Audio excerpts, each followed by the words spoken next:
Müügitulemused ei tulnud täis. Ja sellel võib olla üks uskumatult lihtne põhjus. Sul ei olnud plaani. Sa tegelikult ei tea, palju täpselt tegevusi on vaja teha, kellele, miks, kuidas. Sa pole teinud tagurpidi arvutust eelmiste perioodide numbrite pealt, mis on võimalik üldse, mida me peame muutma, mida me jätkame, et meil ei ole isegi paberi peal tulemusi ära tehtud. Kuidas sa siis praktikas ära teed? Et tihti me teeme tulemusi unistuste pealt ja teeme ära, see on võimalik.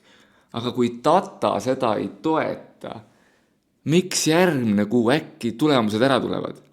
Sa pead midagi muutma. Pane kõigepealt plaan paberile, vaata, kas sa saad üldse klappima ajaloo numbrite pealt. Kui ei saa, siis sa pead midagi muutma.